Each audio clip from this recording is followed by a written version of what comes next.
Olá, turma, tudo bem com vocês?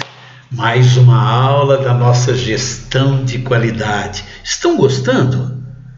Gestão de qualidade é uma ferramenta muito boa para os técnicos em química, viu? Porque na realidade vocês que realizarão os dados, né, a confecção dos dados de qualquer processo ou de qualquer avaliação de produto, entendeu? Então é muito importante a gestão da qualidade, como eu já falei, né? Mas hoje nós vamos estudar duas ferramentas bem simples, bem simples dentro da gestão da qualidade, dentro daquelas ferramentas de gestão da qualidade. Uma delas, pessoal, só pegar minha caneta aqui, só um minutinho. Pegar minha caneta, o vermelho. Uma delas é a folha de verificação. Coisa simples, onde você põe o tipo de ocorrência, nós vamos dizer a frequência e o total e vai fazendo a análise. E a outra é o 5W e 1H, né? Dentro do inglês, não é verdade? Nós vamos perguntar os porquês. São duas ferramentas específicas que você pode aplicar em processos, em todo tipo de processo, seja ele produtivo, um processo de vendas, um processo de expedição de materiais, um processo de análise, tá certo? Tudo isso pode ser avaliado. Vamos lá. Vamos começar pela folha de verificação, né? Essa é aparentemente uma das mais simples ferramentas existentes. E ela é simples demais, ela também é conhecida como uma lista de verificação, um checklist que você faz, né? Dos defeitos, dos problemas que ocorrem nos processos ou produtos ou serviços que você tem, tá certo? É um formulário utilizado para padronizar, facilitar a coleta de dados, informar e uniformizar toda a verificação e execução de processo. Na realidade, pessoal, é um formulário planejado para coletar dados, portanto, é uma ferramenta genérica que serve como primeiro passo no início da maioria dos processos de melhoria contínua, tá bom? E resolução de problemas, é lógico. Olha que interessante. Nós temos aqui na indústria os dados registrados numa folha de verificação ajudam a entender se os produtos têm especificações exigidas ou não. É comum, né, folhas de verificação com o quê? Avaliando defeitos, contagem de quantidades, classificação de medidas, problemas de medidas, determinação das condições, tipos de reclamações existentes, causas de efeitos daqueles problemas e causas de defeitos, tá bom? Olha que interessante essa folha de verificação aqui do lado, tá bom? É uma indústria de peças plásticas, né? E o local é inspeção final. O lote inspecionado está caracterizado aqui e a responsável por essa inspeção é a senhora Júlia. Então nós temos aqui as ocorrências, os defeitos, deformações da base dessa peça plástica, trinca na tampa, risco de superfície, peça quebrada, peça torta ou outros defeitos que não estão nessa lista anterior aí, tá certo? Muito importante você checar. Então a recorrência, nós verificamos que ocorreram 13 vezes, né, problemas com trinca na tampa. Depois 8 vezes com deformações da base. Então, olha que interessante, dentro desse total aqui, se a gente somar 8 mais 13, 21, 26, 29, 33, entre 39 possíveis defeitos, nós temos aqui 21 defeitos relacionados no quê? Na deformação da base da peça e trinca na tampa. Olha que interessante, né? Essa folha simples. Então, vamos lá. Quando a gente deve usar essa ferramenta? É lógico, é uma ferramenta é utilizada muito rápida, né, para você poder resolver aqueles erros e evitar a repetibilidade daqueles erros, né, e padronizar as informações para criar melhoria naquele processo. Então, quando a gente deve usar essa folha de verificação? Quando tiver erros, para aqueles erros não serem cometidos novamente. Beleza? Como fazer? Como que eu devo fazer essa lista de verificação? Olha aí, primeiro, nós temos 6 passos aqui. Primeiro, eu tenho que definir na realidade, os objetivos, né, da coleta de dados, respondendo essas questões aqui. Olha. Primeiro, vamos lá. Primeiro eu tenho que dados mesmo, gente? Primeiro eu tenho. Quais dados precisamos? Os dados podem ser analisados por diversas óticas, diversos ângulos. Como os dados serão registrados? Quem que irá coletar os dados? Lembra que lá naquela planilha de verificação era a Júlia? Quem vai realizar o levantamento de dados está preparado para poder fazer com eficácia, não é verdade? Então, todas essas perguntas têm que ser respondidas nesse primeiro item. O segundo, depois que você tem isso tudo ok, né, pessoal? Tudo ok, você vem para cá, não é verdade? No item 2. Nesse item 2, pessoal, onde eu estou aqui no item 2. Nesse item 2, eu devo montar a lista com os campos para registro, elaborar folha de verificação, de autoexplicativa para preenchimento, conscientização para coleta, ou seja, não coletar dados aleatórios, coletar dados específicos daquele que foi objetivado lá em cima, né? Tá certo?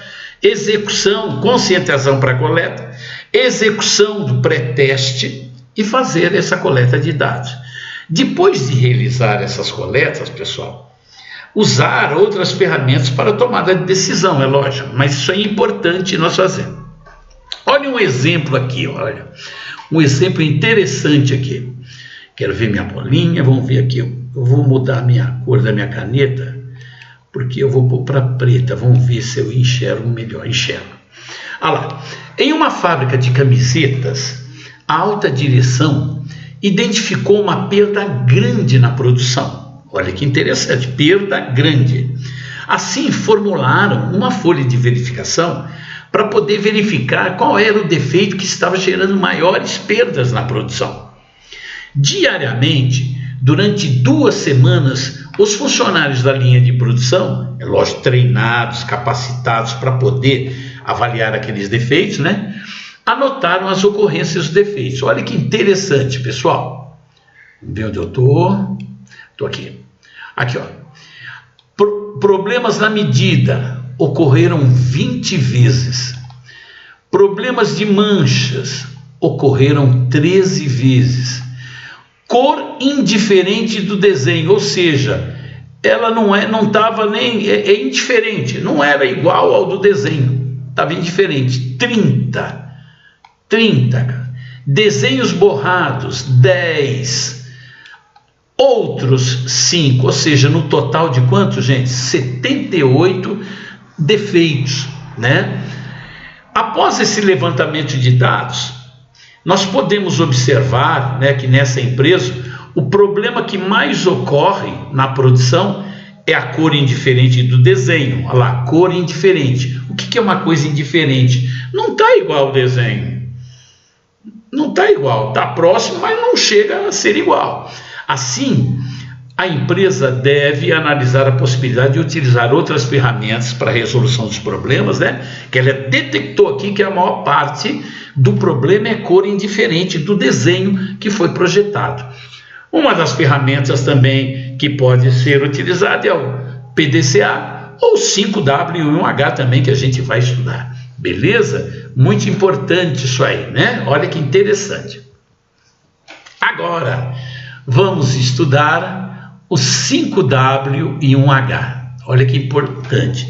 Você vê que aquela folha de verificação é uma ferramenta simples, mas essa é uma excelente ferramenta da qualidade.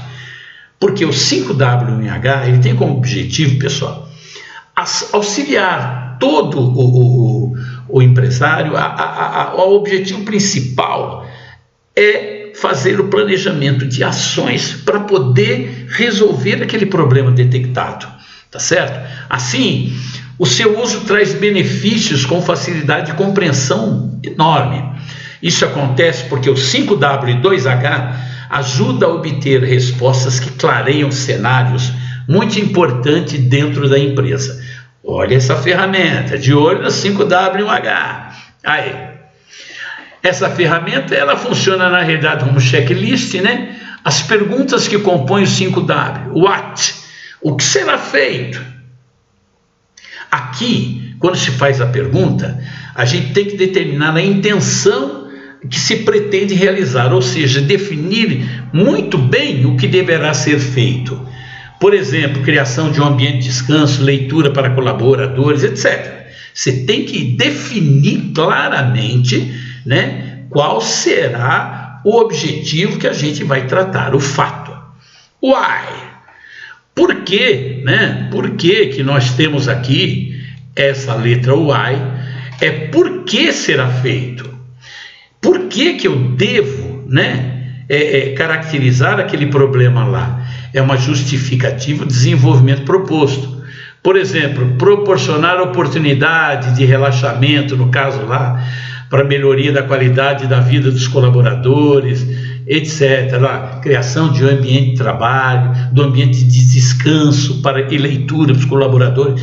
Eu tive a oportunidade de conhecer uma empresa que ela tinha esse ambiente de descanso após a refeição dos funcionários, com rede, com tudo, gente. Quer dizer que aquilo lá foi caracterizado através de estudos, beleza? Where? Onde será feito, né? O meu inglês é meio cearense, hein, pessoal? Então não liga não. Where, when, who, how much, esses negócios todos, calma. Mas dá para entender, inglês, eu sou filho de baiano, né? Então é assim mesmo. Definição local do local de realização. Onde será feito essa identificação? Esse lugar pode ser físico ou menos um departamento ou um setor da empresa, tá certo? Que a gente pode, por exemplo, na sala disponível no subsolo da empresa, onde que a gente vai realizar esse 5W? Quando será feito? Quando? O tempo de execução, ou seja, o cronograma com os prazos definidos. Olha, vamos iniciar dia tal e terminar dia tal. Beleza? Isso é muito importante, né? Outra parte interessante é por quem será feito. Deve definir qual área será responsável pela execução. Pode ser uma área ou pode ser uma pessoa, desde que ela esteja capacitada para poder executar. Beleza? How? Como será feito? Como? Os métodos. Como que eu vou coletar aqueles dados?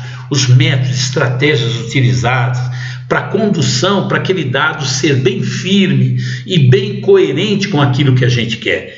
Então, muito importante. How? Como será feito? Que é importante, né? Que é um dos Hs desse 5W e 2H. How much? How much? Quanto custará? Quanto custará? Gente, hoje nós já temos 5W e 3Hs. Ao invés de quanto custará, o how many, ou seja, o valor importante, tá certo? Antes só tinha 5W e 1H. Era até o como aqui. Era até aqui. Depois hoje tem o 5W, 2H, que é o how much, e tem os 5Ws e 3H, que além do how much, nós temos na sequência o how many, quando o valor, né, o valor em dólar e etc. Beleza? How much, definição do custo e investimento necessário para a realização do proposto. Beleza? Do custo, que será? Beleza? Isso é muito importante dentro. O uso pode ser resumido em 3 passos. Olha que resolução que é isso aqui, olha. Defina a metodologia que deve ser utilizada. É um projeto? É um processo? Não sei. Pode ser um projeto de um produto, desenvolvimento de um produto, pode ser um processo já executado para a gente fazer melhoria contínua, não é verdade? A gente pode ter também, pessoal, aqui no caso, com o apoio de uma planilha modelo, aplicativo mesmo, um formulário de papel. Tem em mãos estrutura 7 perguntas do 5W1H. Você tem que ter em mãos essa planilha, né, colocada aí. Depois reflita sobre o assunto e responda as perguntas. Você tem que responder o 5W1H de maneira concisa e objetiva e detalhada o suficiente para que a resposta fique bem clara e sustentável, tá bom? Uma dica importante, pessoal, é essa daqui, olha. Procure sempre lembrar o objetivo final, tá? Quando se deseja alcançar o 5W1H. Enquanto estiver respondendo o questionamento, isso é muito importante, sempre visando o objetivo final. Isso é importante para que a ação planejada seja o seu propósito, não é verdade? Muito importante. Um exemplo de 5W e 2H, olha. O dado seguinte, ó, é uma empresa enfrenta um problema de alta rotatividade de seus colaboradores. Ou seja, pessoal, essa empresa ela está girando muito, sabe? Os funcionários. Ou seja, os funcionários não param lá. Eles saem bastante. Eles saem e vão para outras empresas. Então, a rotatividade, da alta rotatividade dos colaboradores, ou seja, está mudando, está sempre precisando contratar colaboradores. É muito ruim para a empresa. Nesse caso, a empresa possui um processo de recrutamento e seleção definido. Porém, o indicador de rotatividade de colaboradores encontra-se muito acima do desejado. Assim disso, devido à grande maioria dos colaboradores não residirem na cidade onde a empresa está situada, isso é muito importante, né? O risco de perda de mão de obra qualificada é muito alto. Eu vou apresentar assim um exemplo do 5W e 2H, tá certo? Olha que interessante. Aqui, ó. Seleção de colaboradores para quê? Mitigar, ou seja, a mão de obra, a perda de mão de obra qualificada, tá certo? A data, ele é responsável, é o recursos humanos, não é verdade? Aí ele pergunta assim, o que? Capacitar a equipe de recrutadores, quer dizer que os recrutadores que de lá do recurso humano não estão recrutando as pessoas que tenham vontade de ficar lá. Por quê? Porque recrutadores não estão conseguindo identificar candidatos com o perfil da empresa. Quem? Os colaboradores da área de recursos humanos, incluindo o que? Assistentes, analistas de recursos humanos da empresa. Beleza? Olha aí. Os 3H estão aqui. Vamos para os outros 2. Quem vai fazer isso, né? Quem? A capacitação, quando, né? A capacitação iniciará dia 1 e terminará no dia 31/9.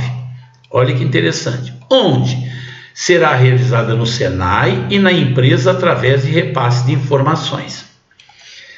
Como que será feito isso? A capacitação será feita em 2 etapas. Primeiro, capacitação externa no Senai, não é verdade? E capacitação interna, né, para realizar um repasse à equipe assistente de todas as informações, ou seja, passar todas as informações que eles aprenderam lá na capacidade externa para o pessoal interno. A inscrição do curso de recrutamento será o quê? 1.000 por pessoa, 2 analistas, então 2.000 conto. Locomoção diária, 350, 1.750. Então você já tem aqui o how much, beleza? Como pode ser observado no exemplo, veja que o plano de ação, o action plan, nós falamos a palavra em inglês porque é tudo derivado de lá, né? Daquele negócio do Demi, Juran, Schwartz, não é verdade, pessoal? Então é por isso que a gente fala isso aí.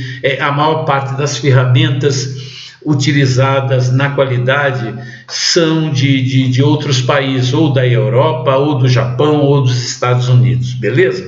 Então, plano de ação, action plan, inglês cearense, ele tem que ser apresentado, né, com essa ferramenta. É importante destacar que nem sempre utilizar a ferramenta uma única vez é o suficiente para solucionar ou para identificar, para caracterizar o problema. Inclusive, é interessante a gente aplicar várias vezes para ver se ocorreu diferenças, né?